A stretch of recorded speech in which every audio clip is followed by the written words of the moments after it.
Good morning, everyone. It is, well, I don't need to say what day it is because it doesn't really matter.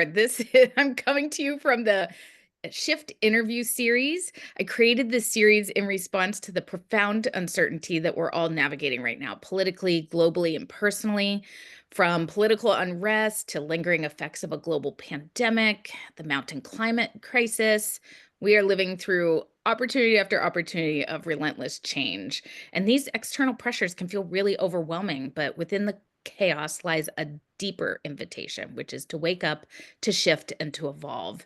And, it's a time that really calls for us to be resilient, to choose higher consciousness, to choose to work with what's happening. And so it's not just a moment to survive, but to really rise and to meet ourselves with compassion as we go through it, to face this all with presence and to reclaim our power to actually make changes. And so, as a soul centered professional coach who's deeply committed to relieving any unnecessary suffering that we go through, because I believe the more we suffer and feel alone, powerless, or disconnected from our inner wisdom, the harder it is to navigate these times. So, this series is my offering towards healing, towards bringing together a diverse group of visionaries, guides, and practitioners who share tools, insights, and practices to help you navigate this shift at this time with clarity, intention, and sometimes even fun, believe it or not. And speaking of fun, I am bringing to you one of my favorite people on the planet who is an amazing resource for a time like this, Dr. Cindy Lou Golin. Hi, Cindy Lou. Good Hello, thank you morning. for having me. It's Yeah, great you're to be here with you. so good to be here with you as always. Cindy Lou and I have had the pleasure of both studying at the University of Santa Monica. She is a leadership coach, life coach, facilitator, and instructional designer, and she has decades and decades of experience. I shouldn't say it that many decades, but she has I'm old. It's focused on true. focused on human transformation. And so with a PhD in transpersonal psychology and additional graduate certificates in clinical psychology, spiritual psychology, creative expression, and soul-centered leadership, I'd say she's someone to listen to at this time. And that's why I'm bringing her here to you today. She wrote this amazing resource called the Shadow Playbook that I think, as we navigate these big waters that we're in right now, is such a great way, like literally so many, like pages and pages and pages of exercises to bring forth, like to really work with the material that some of the darker material that we can be a little hesitant to touch. So I'm excited to be here with her today. We're going to have, I swear, we're going to have fun. So nice to be here with you, Cindy Lou. Thank you. It's great to be here with you too. Yeah. So tell me, for me, the shadow, that word is out there in the world, like the shadow, and it always feels so like dark and like something we want to avoid. And I like how you're approaching it. So tell me a little bit more how you approach the shadow or what you call the shadow and how you encourage people to work with it. Great. Yeah. So, shadow is basically the parts of ourselves or anything actually that we're not willing to look at. So, in our consciousness, it's the parts of ourselves that we want to hide or pretend aren't there, or and it could even be in relationship to other people, but it's the things we don't want to see. Mm, yeah. And I remember when we first started talking about this, that when I would hear the word shadow again, like I'd be like, "Ugh, I don't want to look at it." And Yeah. so, but when you talked about like starting to shine a light on it versus, I don't know, like it being this Yeah. nefarious thing in the corner, it's like, yeah, talk to me more Yeah, about. yeah, yeah, totally. So, yeah, it's because it's the unknown. It's the things we don't want to look at. It's parts of our awareness that we don't know. So because of that, it's like the monster under the bed. We won't look to see that it's not there or that it's not even scary, right? Or that it's a ladybug because we're so afraid of the unknown. It feels like this big, ominous, dark thing. Sometimes shadow can even be positive qualities. Well, often, a way that we often kind of handle shadow within ourselves is to project it outwardly. So the things that upset us about the world, but it's also the things we admire. Like if we think of Mm, someone that we really love and appreciate. We're like, oh, wow, they're so amazing. That's also shadow too. So it's not just the dark things, it could be anything. And mm, it's similar to physical shadow. when something's in physical shadow, it looks darker, you can't really see what's there. Literally shining a light on it, all of a sudden it's gone. So it's Mm, instantaneous. It doesn't have to be like a long session where I'm crying a lot of tears or anything like that. It can just be like pop, like I see it. Oh my gosh. And so a lot of people, and you can for sure relate to this, is like having an aha. Like right. that's a moment where you just shined light on showers, like, oh my God, I never saw that before. Wow. So Yeah. that's, yeah, it's like that. And what is light as far as in our consciousness, because I'm, looking at physical shadow, it's easy to know what light is. Right. And light in our consciousness is simply love, or the light of awareness. Some people say the color of love is light. So that's another way to think about it. So just Mm, really loving anything, all we need to do is love it, which is a really simple way to relate to it. yeah. Well, and it's interesting. Again, I love I don't know that I've looked at it that's like clearly the way you just described it. Like if I'm just like shining a light on it, what that illuminates and kind of clears up. And again, there can be more ownership. And I found I've been in a ton of conversations lately, given things that are happening in the political landscape, where some of my clients are like really uncomfortable with the amount of anger, hate, feelings like that, like the darker feelings. And I think there's a lot of people walking around like, given the divisiveness, like us, them, blah, blah, blah. Like there's a lot of that. So let's talk about how shadow play work can really help people in that moment because it can feel so heavy. And, and I know I'm doing a lot of work with people to again bring more consciousness to it, but I think your angle here could be really helpful to people. Okay, great. Yeah. So a couple basic ways to think about it is, if anything is out there that we're experiencing, anything in our reality, whether we're just seeing a news headline or it's happening in our family or, with friends or just even the political landscape, whatever, if it's in our world in that way, then it's in our consciousness. Our response So like is in our consciousness, like how we feel. Is that what you mean? Or just you're anything, your right? any Like if it's in our awareness, then it's in our consciousness. It's like they're not really separate. got it. And so there's an opportunity to bring loving light to it. And so that could look like simply the things we hate, just really loving them. That can be a little edgy though, because it's so opposite. Right. So we can even have a little inroad to that by loving the part of us that hates, even Right. anywhere we can bring in the loving, or even, asking, can I make that okay? Like that's a really simple, let's say something triggers us, a headline or whatever, something triggers us. And a little tiny shadow practice you could do is, in that moment when we get triggered inside, or hate or whatever it is, anger, to just simply ask ourselves, can I make it okay inside? And listen authentically for a response. And a response might be no, and that's totally cool. But then we can say, can I make it okay that I can't make it okay? And Mm, listen for a response. Again, you might get a no, which is fine. You might get a yes. The second you get a yes, you're bringing loving acceptance into it. We can even try it right now. yeah. Um, if you get a no, that's okay. Ask again. Yeah. Can I make it okay that I can't make it okay to make it okay? That's so powerful. That is so powerful because it's like in I know in both of our work when we work with clients, it's like that place and again, what's happening in the world, I think, is just surfacing for so many people. It's like we have to work with it because it's like things are in our face right now. It's not slowing down the different things that are coming up. And so learning that skill of like, I don't have to wait for out there to change to feel relief. I have the power. And I love how you just brought in, it's like, I don't even have to change or make it different that I'm like feeling anger or hate or despair or hopelessness or whatever. I can just stop in the moment and be like, can I make it okay that I feel this way?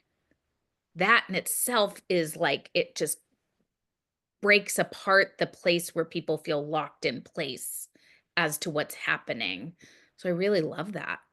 Yeah. Yeah, it's a way to just simply bring acceptance to anything that's unfolding. Yeah.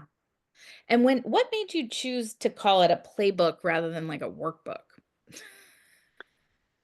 Well, shadow work, a lot of people that feels like daunting. And I think it's gotten a bad rap. Like, I'll tell you, there is so much fun in here. I So know. much fun. And yeah, it just is really how I experience it. And even the experience of integrating a shadow or that aha moment that happens when it's lit up for us, that is energizing and uplifting and feels fun. And Yeah. so I just felt like Playbook was a much better way to um bring in the play part of it. It doesn't have to be work. Mm. And the other piece too is that a playbook, like, Yeah. like a playbook. Yeah. Yeah. Yeah. And the other part of it, to be honest, Donna, which you know me well, so is I don't really like to work. I just like to play. So that just made a lot more sense.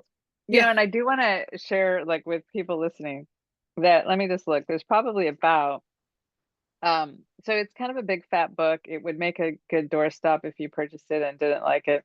But I'll tell you the You will first, like, like it. yeah. Well, the first, sorry, I'm just trying to, oh, here we go. I think like around the first 100 and only like 110 pages, not a lot, right? That's kind of intro material, this little tiny bit up there. Yeah. Okay, the next set, which is almost like 100, 300, sorry, pages. These are all different things you can do to shadow play. Yeah. Some of them are super fun. Like, you could be driving on a road trip with friends or family, and there's the iPod Oracle, My God, I which love this. is Yes. Tell I us do more too. about that It's one. so fun. So good. Actually, I played it this morning with my husband. So all you do is you get out like your playlist on whatever audio device you have, and all your music, and you just click a shuffle to the next. First, you ask a question. It could be whatever you want. It could even be just super general, like, what do I most need to hear right now? You can ask universe, ask spirit, whoever you talk to up there, Yeah. and then click, or it could be a specific question, and then you click the shuffle button forward and see what song comes forward, and then that's the song that's meant for you, and then you can use that to look at. So it could be specifically related to shadow, but it could also be general, like what I must need to hear right now. And it's a Yeah. really fun way to look at like what it is that I'm not wanting to see right now, and kind of just shine. You know, it's really bringing a new perspective, and again, that's what shadow is all about, like shining light and having a new perspective on something. Yeah. Yeah. And I love that because in these days, again, a lot of the people I'm talking to are feeling a lot of feelings about, and so anyone that's listening to this, I'm sure is coming to like get new tools and resources for how to work with the material that's coming up. And so another thing, the one of the big things is like uncertainty, right? Like there's just the rules of the land are not the rules of the land anymore, or trying not to be the rules of the land, or, again, could be like LA experiencing all those fires. It's like there is uncertainty, a global pandemic. Oh, we don't go to work anymore. We do everything on Zoom. Like when everything's changing, it's such one of those moments where it's like what it requires in people to have themselves in those times. And so I'm curious from like your perspective, is there a particular what would you call it? Like one of the shadow exercises or anything that you would encourage someone, like how would we use the shadow lens in that spot? Yeah, that's a good question.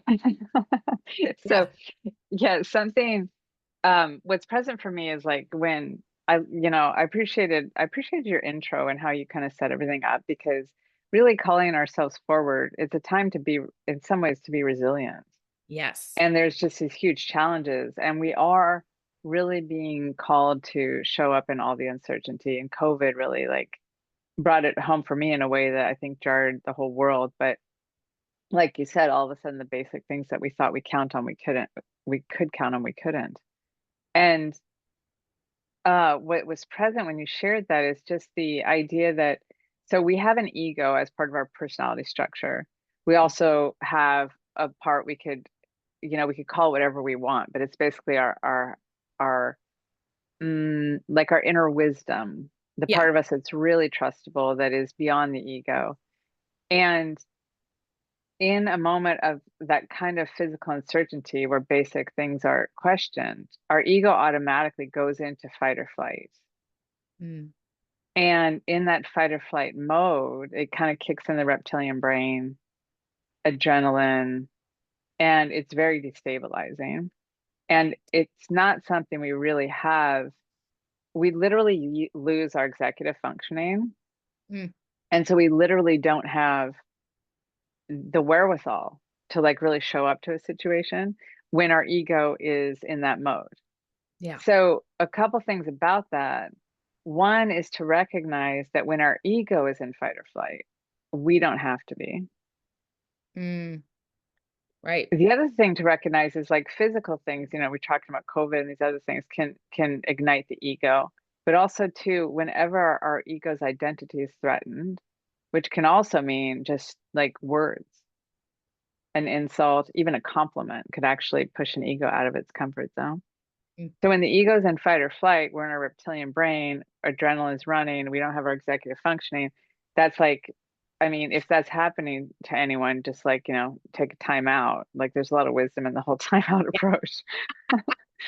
but but what we can do if we start to get agile, like I call it ego agility, if we start to get flexible with how we relate to our ego, when we take a perspective of the ego, like let's say I'm triggered, it's like, oh wow, oh, I'm aware my ego's in fight or flight right now. The second I can observe my ego, I'm actually not caught up in my ego. Yeah. And that's where I can be in that higher part of me that is my inner wisdom, and I can even invite myself into my inner wisdom, or that sometimes we call it the authentic self, or there's lots of other words for it. And from that higher place, just we can love the ego. Like, oh wow, ego, it's okay. Yeah, no, I get it. This is rough. And almost like inside ourselves, we become the place that's trustable for our ego. Yeah. We become that place of stability. We become, well, I shouldn't even say it that way. We actually connect to the greater thing Right. that is certain. Yes. But that certainty cannot be found in the physical world. Right. We'll endlessly be just in a hamster wheel for trying to do that. Totally. Not even in our relationships. It's only found connecting inwardly to, as you know, Donna, from like the work we've done in spiritual psychology and soul-centered living. It's finding that um, the access within ourselves. It's really powerful too, is once we bring that forward for ourselves, other people can also kind of connect to it. It helps others connect as well. Totally. And as you were talking, I was just really like connecting to the piece of I had a client the other day that was talking about like wishing they had handled something different, wishing they'd been able to like access that place of peace because they're like, I know I should be able to, I know. And I'm like, it's okay. We have to give ourselves grace that we may not, especially if this is a new process to you, to be able to recognize that there's a part of me, the ego, that likes comfort, security, and control, but I also have an inner wisdom and a higher self that I could be leaning into. But like Cindy Lou said, like you said, it's like, our nervous system just got hijacked. We don't have access to that.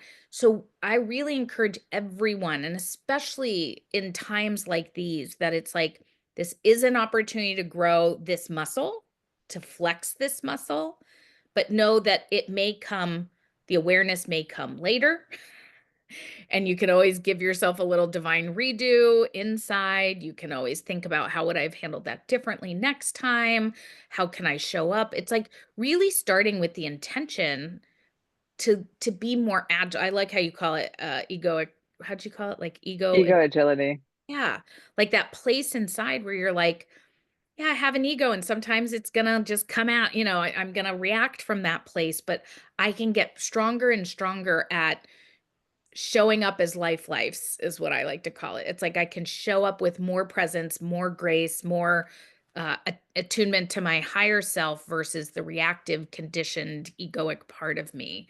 And so I just wanted to throw that in there to what you're saying because it's so true. It's like we can get so hard on ourselves for not handling things better or, yeah, being able to So meet. hard on ourselves. Yeah. And I think it's really important to realize that we're human. And this is a lot of what shadow play is about and shadow work is about, is like we're all, we all do this. Like we all do this. It's so normal. It's so human. It's actually evolutionary. It was built in like way back Yeah. um, in early evolution of humans that this is on purpose. It's how we're supposed to be. So it's Mm. not like we're not supposed to have an ego, or and it's not that we're not supposed to get reactive egoically. So I just love what you brought in, Donna, and loving our ego Mm. can be super helpful. Going, Mm. oh, sorry, ego that I mean, yeah, I get you were so triggered. Like, that's rough. Like, just almost like you would a friend. Like, let's say I came to you, Donna, with like, oh my God, I can't believe it. I just yelled at that guy or something. And you're like, oh no, you'd like let me vent and you'd probably make me a cup of tea. Exactly. you know, it's like, and say, it's okay. I understand. So it's Yeah. like we can do that inside ourselves with, because if we do have an egoic reaction and then we judge ourselves for it, it's almost creating another layer of shadow. Totally. And so being loving with ourselves around those times that happens. And the other thing that's cool too is I like the way you described it because in hindsight, oh, like your client, how they saw that they had done that. And that is amazing Right. because there's a lot of people on the planet who don't even have that capacity. So Yeah. the fact that some of us do is a huge privilege and what an opportunity. And if we can do like now, we can look in hindsight and go, oh shoot, my ego got hijacked. It's like, oh, next time I can plan for it. And even just getting that perspective in hindsight is super, super Totally. powerful and amazing. And what a beautiful way to bring more loving to your own consciousness. Yeah. And in the class that I'm doing right now called The Shift, which is like, for me, I believe like if we really want to see certain changes on the planet, it's going to require a huge consciousness shift inside. And that starts at the individual level. And the more of us that are doing the individual work, we contribute then to the world, to the qualities we want to see out in the world. And so it is interesting because I feel like when we talk about the shadow, we are seeing a lot of stuff come out of the shadows right now on the planet. And so, um, what would be your recommendation to people who are seeing as all the darkness and feeling very heavy about that, feeling very Mm, um like I think people both get, at least the people that are probably watching this and that follow me are kind of in the camp called this is happening for a reason, right? Like so there's a part of them that gets, okay, this is happening for a reason. We are evolving, we are growing. And finding it super challenging. It's like bumping up against their like, "But that's not right." Like, "What's happening?" Like, making it really, not just it's like really feeling like that is so wrong, which, again, is such a good not a bad thing to feel. Like, part of it is I think sometimes people think, "Well, I should love it all, and that means I should feel positive about it all." mm, So I'm kinda curious, like, yeah, how would you from this lens of, like, shadow work and just all of your background, but I'm curious, like, I know how I'm kinda guiding people to be like, yeah, this is part of the human experience is, like, you're gonna come up against things you can't control that are happening, and it's like, how are you gonna be with yourself? How are you gonna be with others? But I'm curious from your side, like, yeah, how would you recommend people show up to the darker feelings, the more negative feelings. I think there's like this, I shouldn't feel any of these things, or I don't want to feel any of these things. Yeah. yeah. Well, I would suggest recognizing that anything that we're feeling, just because we're feeling it makes it legitimate. Mm, A lot of times we could have what we could call like unconscious sort of memories come up. mm, And it doesn't matter why, from another time, they can even come to our family lineage, but like they're just in our system. So maybe our emotional upset about something might be out of proportion to what's happening in the moment, or it's something that's not really about us, but yet we're really triggered by it.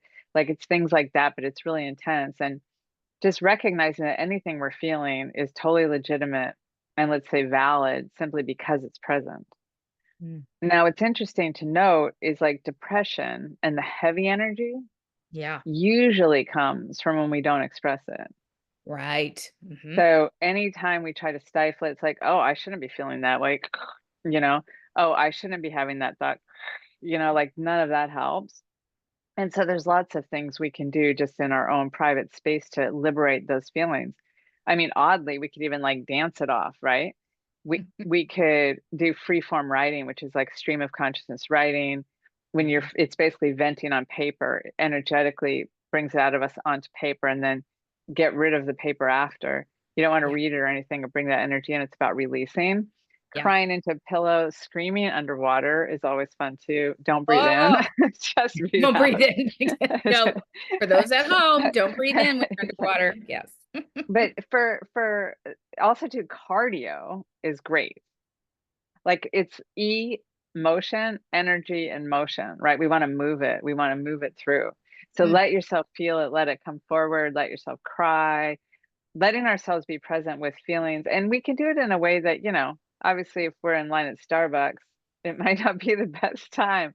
But when you get home, like as soon as you can, take some space for yourself if you can carve it out and do some freeform writing or scream into the pillow, pound on your pillow, like whatever it is, but just move the energy and recognize. And the other thing I'm reminded of too right now, Donna, that I feel is really important to mention. A lot of times, so I mentioned the unconscious emotions, but a lot of times we actually might be feeling something that's not even ours, mm. right? For Yeah. people who are sensitive, and I think a lot of us are more sensitive now than, maybe our parents were or parents before that, Yeah. right? So we might walk into a space and all of a sudden we feel angry. And so that our mind, that's our feelings, right? Now our mind will go, oh, why am I angry? And it will make up a reason for it. Mm, As soon as it does, it's like all of a sudden that emotion's ours when it really wasn't to begin with. mm. So it's great to just recognize, oh, like observing, oh, I'm having an emotion. Oh, that's weird. I'm like, there's anger present in me. Instead of even owning it like I am dot dot dot. It's like, oh, I'm aware of anger. I'm aware of fear. I'm aware of anxiety. Right. Again, like shifting the perspective. So we're looking at it will help free us of it. And a good question to always ask is this mine? Yeah. If we get a yes inside, then that's an opportunity to really work with it. If we don't get a yes, we could literally just feel it and let it go. We don't Mm. have to hang on to it. And I think in today, I love that you're bringing that up because I think in today's climate or during COVID, or again, there's a a weather related event or something like that.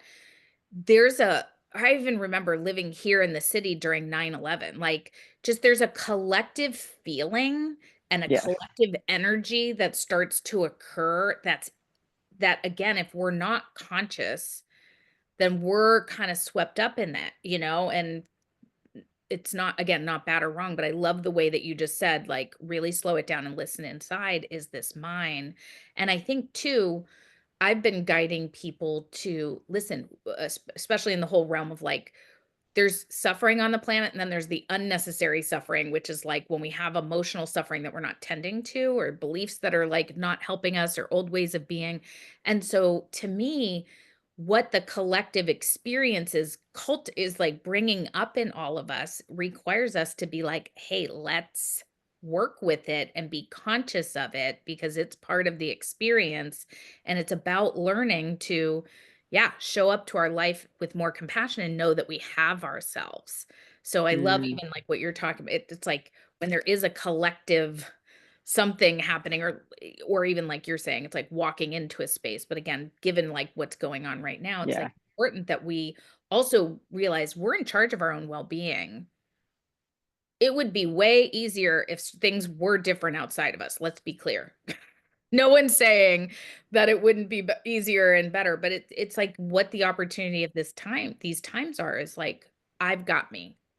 I'm connected Mm, to something greater than me, and I have dominion over how I experience. It's that Viktor Frankl quote too. It's like, what is the Viktor Frankl quote? Now I can't think of it off the top of my head, but it's like the between stimulus and response response, is a there's a space. space with the freedom to choose. We have That's the something like that. Yeah, something like that. But it is that same It's thing. powerful.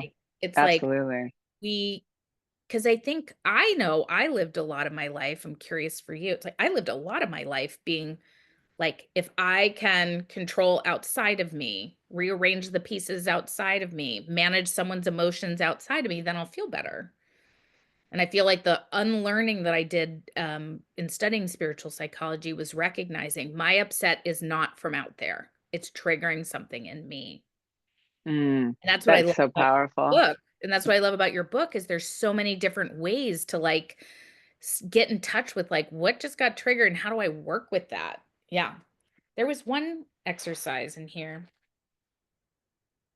Just even I think it's on page 252 about greater acceptance. Just like Mm. how do you move into greater acceptance with ourselves, with others, with the world around us? Yeah. Can you talk more? I'm looking at the one. Yeah, and that specific practice is really about, um, if I'm recalling correctly, uh, Making your about expanding our comfort zone for goodness. mm, We're kind of programmed, and it's interesting because you mentioned, Donna, like the collective, right? yeah. And I mean, a very common one that comes to mind is like the workplace, like in Western culture, kind of a workplace sort of comfort zone is to feel like I'm working really hard and I'm suffering. Like people like to, at the water cooler, it's like, oh, I'm working so hard. I'm on Yeah. overtime this week. And, like we're all suffering. And, but like there's a pride in that, which is beautiful. Absolutely. And that's sort of like a cultural comfort zone around how good we're supposed to have it. So Mm, like recognizing that I actually could love my work and be happy, receiving a lot of income from it. And it doesn't have to be hard. It's like that's sort of expanding that particular comfort zone. And mm, it's interesting because when we do that for ourselves, it helps shift culture, which you were speaking to earlier too, I thought. And but yeah, just the greater acceptance is about shifting into expanding our ego's comfort zone for goodness. mm.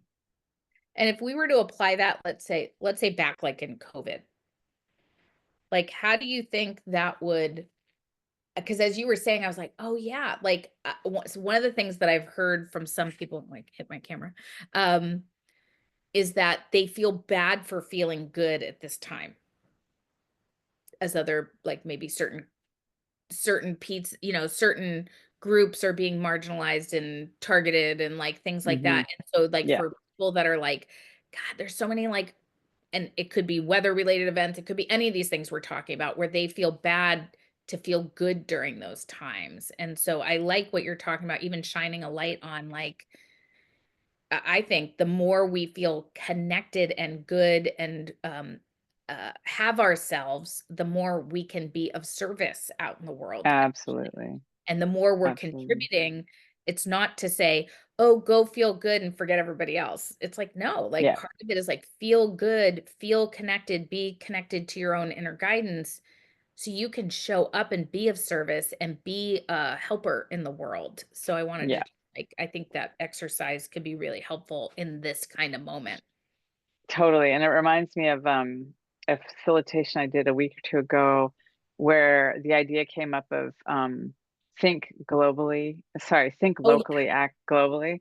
When I was a kid, when we learned about recycling, it was think globally and act locally. So that old expression, and I can't remember who came up with it, but back in I think the 60s or 70s, maybe even before that. But it was like care about the whole planet, but and do your recycling. Like that's the way to help out. And Yes. so we're talking about like think globally, act locally in our own consciousness Yes. and honoring whatever's present. And again, just loving even the part of us that is like, how can I be joyful when people are suffering? Loving the part that's having that dilemma. But Yeah. like you said, Donna, the more that we take care of ourselves, we are available to serve. And it's in those moments where we are feeling grateful, joyful, all those beautiful kind of innate qualities that are the nature of who we are. In those moments, connect with our inner wisdom and ask, like, how can I most be of service at this time? Yeah. I love that. Think globally, act locally. It's such a great use of that in the consciousness world. I really appreciate that.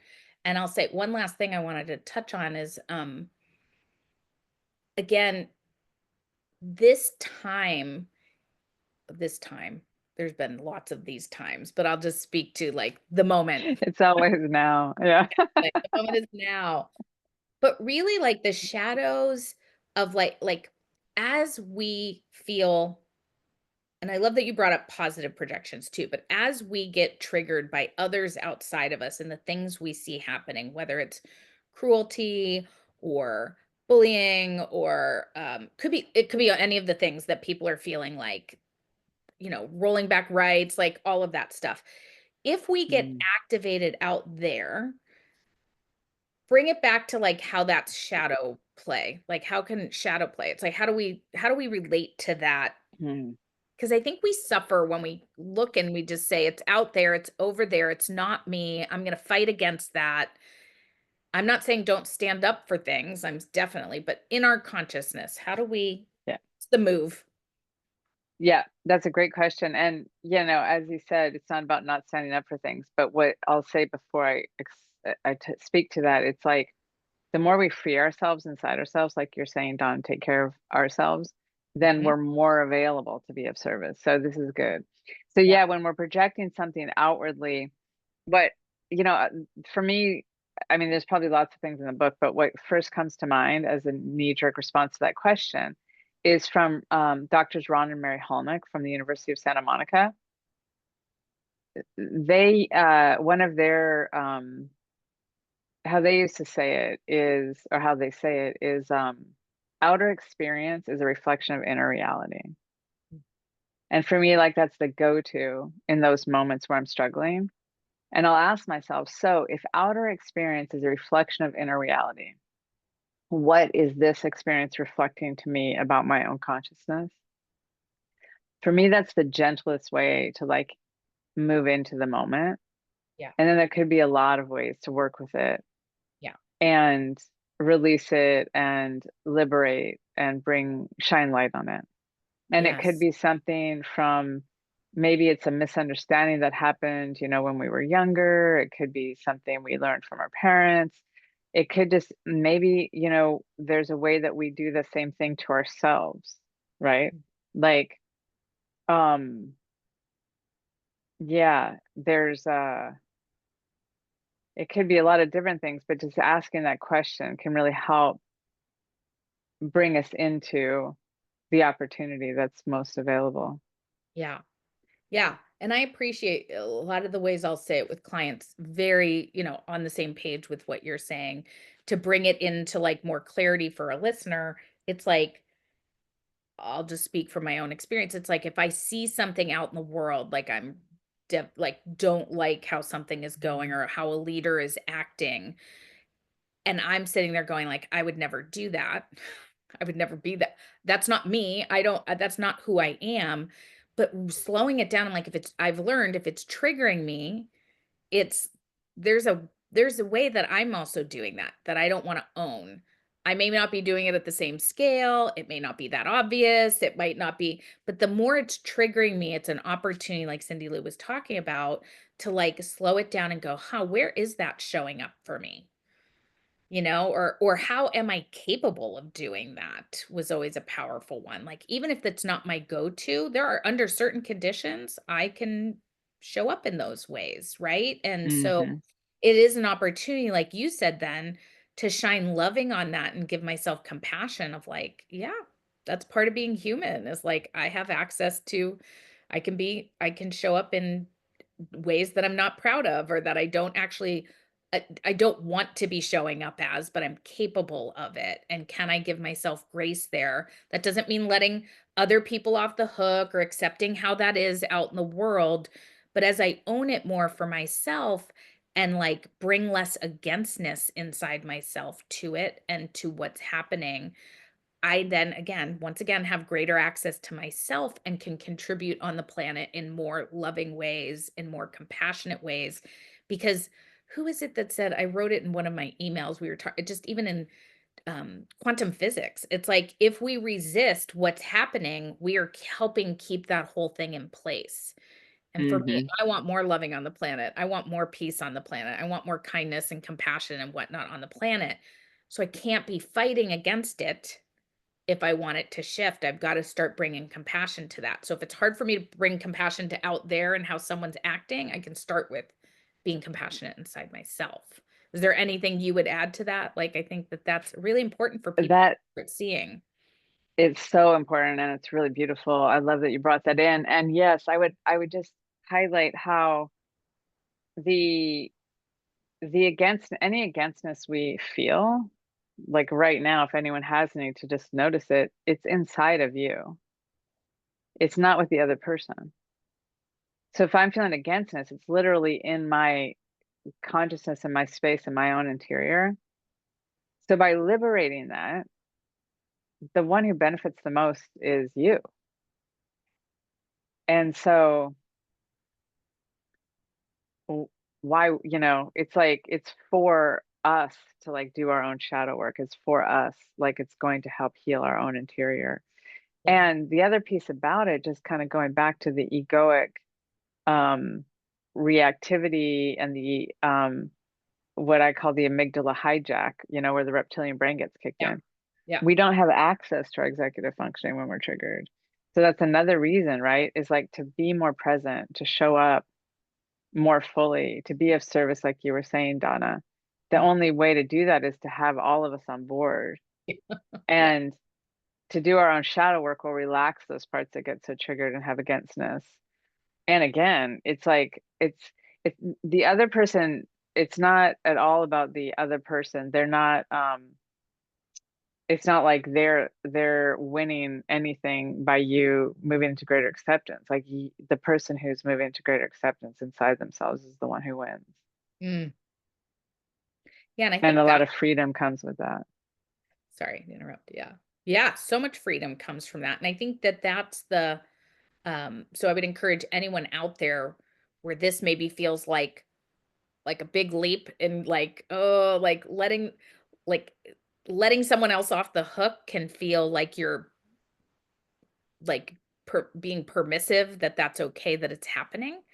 And it's like Cindy Lou is saying, it's like we're not it's not saying I agree and now it's okay that they're doing that. It's not about that.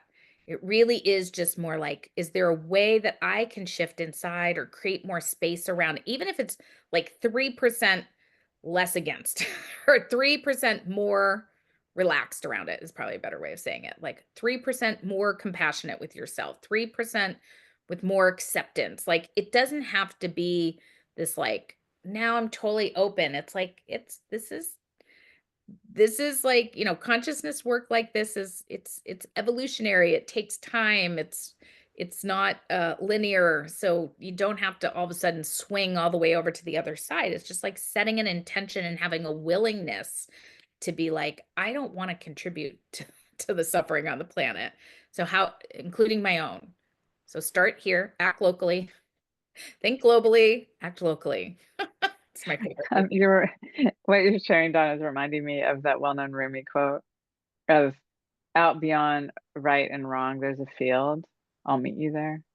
Mm, mm.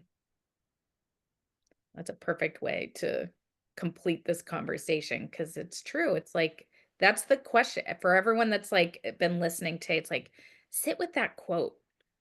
Sit with that quote a little bit. What would it look like to not be, we're at least in the US, there's a lot of talk about like the divisiveness that has taken over the consciousness of around our politics. And I think as we sit in that conversation, that quote, and really like go, what would it look like to sit in that field out beyond wrongdoing and right? What is it? Right doing and wrongdoing is a field. I think Yeah. we should look up the quote and just close because I know there's something after that line that's really powerful too. Let me try and find it real quick. I love it. Yeah. And so for those of you out there, again, it's like this is just a unique opportunity of time on the planet to really use it all. Like there is growth happening, there is evolution happening, there are things completing, there are things being birthed, and it's really up to each of us to decide how do we want to be inside, who do we want to be at this time, how do we want to go, what's our intention for how we want to go through it. Were you able to find it? Trying.